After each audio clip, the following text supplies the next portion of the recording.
どうもきみまろです。いつも動画をご視聴いただきありがとうございます。もうすぐ3月ということで、これから一人暮らしとか新生活をね始められるという方も多いんじゃないでしょうか。新生活を始めるにあたって毎日を快適にするために家電とかいろいろとね買い揃えることになると思いますが、欲しいものを全部買ってしまっていたら予算がいくらあっても足りません。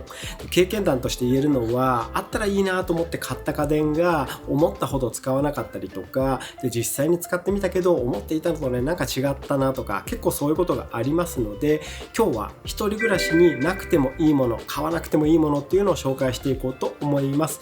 主観でお話をしていますので共感していただけたら嬉しいですけども、異論とか反論もね全然認めますので、思ったことがあれば気軽にコメントいただけたら嬉しいです。では一人暮らしで買わなくてもいいもの、早速紹介していきましょう。一人暮らしをするとなると夢が膨らんで、あれも欲しいこれも欲しいってなりますけど、大前提まずはね自分のために買いましょう。僕のね経験上、自分以外のために買ってしまいがちだけど本当にいらないのがまずホットプレートです。友達を呼んでパーティーだ、みんなで囲んで熱々料理が楽しめるホットプレート買おうとねワクワクしたりしてホットプレート買っちゃったりしがちなんですけども、友達はねそんなに来ません。僕もね昔ホットプレートを買ってしまったんですけども、思ったほど本当友達来なかったですし、実際はね最初の頃は月 1,2 ぐらいで友達集めてホームパーティーみたいなのもしていた頃もあったんですけど、ホットプレートを出して料理してとかね結構ね面倒くさすぎて、もう途中からおのおの買い出ししてきて持ち寄りでつまむスタイルになりましたね。でホットプレートって使ってみると意外と準備も大変だし、使ったら使ったで部屋に油の匂いが充満するし、後片付けもね結構大変だしということで、楽しさより苦痛がね上回ってしまいます。あと使わなくなった後も収納場所も結構取るしということでね、これ本当にいらないですね。なのでまずホットプレート、これはね買わなくていいと思います。で同じような理由でたこ焼き器なんかもいらないですね。もう一度言います、友達はそんなに来ません。自分のためだけに家電は買いましょう。あと一人暮らしになくてもいいものといったら大きい掃除機、これもねいらないですね。一人暮らしをすると部屋掃除は自分でどうにかしなきゃいけないわけなんですけども、大きな掃除機を選んでしまうともちろん収納場所も取るし、でいざ掃除しようとした時に掃除機をね取り出すっていうのがね結構面倒になってしまって、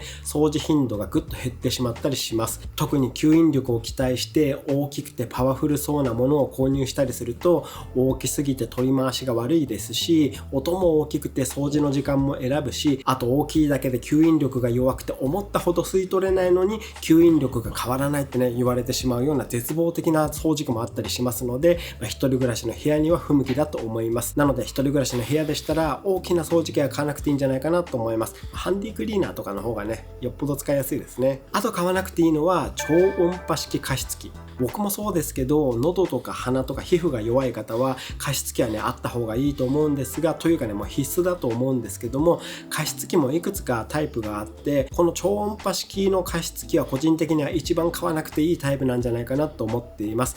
静かだし安いしミストもふわーっと上がるのでコスパ高くしっかり加湿できてるとね思いがちなんですけども、この超音波式っていうのは仕組み上水を加熱するわけではないので、雑菌とかカビがね空中に舞いやすいリスクがあります。あと水道水を使うとホワイトダストという白い粉が家具とか家電とか植物なんかについたりします。これでねパソコンが使えなくなってしまったという話もよく聞きます。もちろんね毎日手入れすれば綺麗に保てるんですけども、一人暮らしはねとにかく時間がないので、この超音波式毎日手入れするっていうのはね結構難しくなってくると思うので、手入れできないと健康被害にもつながってしまうので、それだったらね加湿器がない方がむしろ健康でいられるってことになってしまいます。なので加湿器を買うのであればスチーム式一択かなと思います。この超音波式加湿器は加湿器の中でも個人的にはね一番買わなくていいんじゃないかなと思っています。あと逆に除湿器もいらないと思います。僕は今東京に住んでいますが、今まで除湿器を使い続けなきゃいけないと思った生活シーンがね一回もないですね。東京以外だとそんなことないのかもしれないんですけど、東京に住んでる方は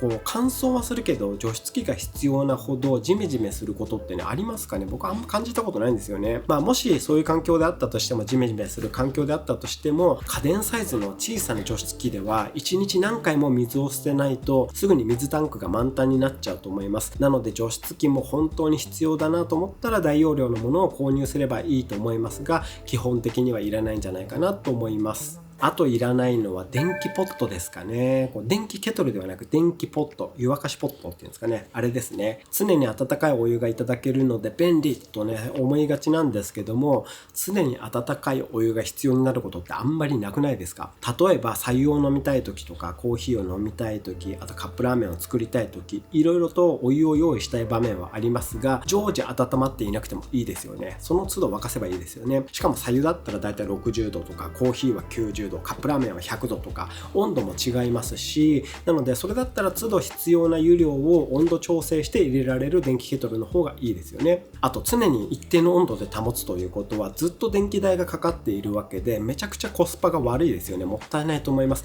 なのでこの電気ポットもいらないですね。同じようにウォーターサーバーもいりませんね。これもね、いつも美味しいお水やお湯が飲めるし、あとおしゃれだし置きたいなと思ったりするんですけど、これも電気ポットと同じ理由で常に温かいお湯が必要なわけではないと思いますし、美味しいお水だったら2リットルのペットボトルの水を置いとけばいいですしね。場所も取るし、固定費も月数千円かかるし、ボトルの交換も結局しなきゃいけないし、でお手入れも面倒だし、一人暮らしには向かないと思います。僕も何度も導入を考えましたが、その度に冷静に考えて、やっぱりウォーターサーバーいらないなってなってます。なのでこれも買わなくていいというか、契約しなくていいと思います。あとコーヒーが好きな方はコーヒーメーカーも欲しくなると思いますが、これもね、いらないと思います。コーヒーが好きであればハンドドリップ器具を一式購入して手引きでもいいので、その都度豆をひいて自分でドリップする方が圧倒的に美味しいです。朝時間がないけどコーヒーを飲みたいっていう考えもね、もちろんあると思うんですが、全自動コーヒーメーカーでもセッティングから抽出待ち、後片付けまで入れるとそれなりに時間がかかるので、結局休日とか時間がある時しか使わないってなってしまいがちです。なのでこれもいらないかなと思いますね。休日ゆっくり美味しいハンドドリップコーヒーを自分で入れられるようになった方がいいんじゃないかと思います。ハンドドリップのね、セット一式買ってもそんなにお金かかんないと思いますので、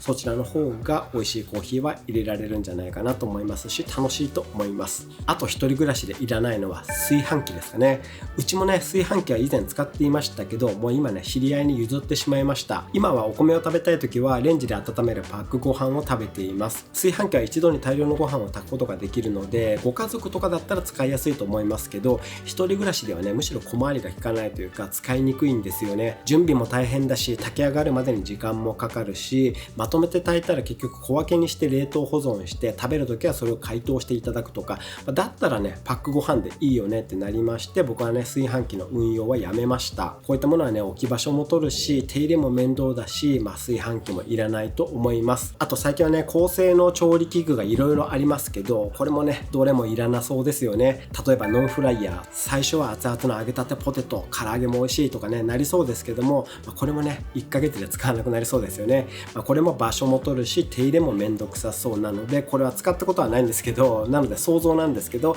ノンフライヤーとかね、いらなそうですよね。あと同じような理由でホットクックもね、いらなそうですね。めちゃくちゃ自炊するとかじゃなければ、本当出番がないんじゃないかなと思います。実際どうなんでしょうかね。ホットクックとかノンフライヤーとかね、そういったものを購入して長期間ちゃんと使い続けてる、毎日毎週欠かせないものになってますって方ね、いるとは思うんですけど、一人暮らしの方だとどうなんですかね。あんまりいないんじゃないかなと思ってます。あとホームベーカリーとかもね、毎日美味しい焼きたてのパンが食べられる。これもね、僕実際使ったことがないから想像なんですけど、一度に1人分のパンが焼けるというわけじゃないですよね。結構大量に作ることになりますよね。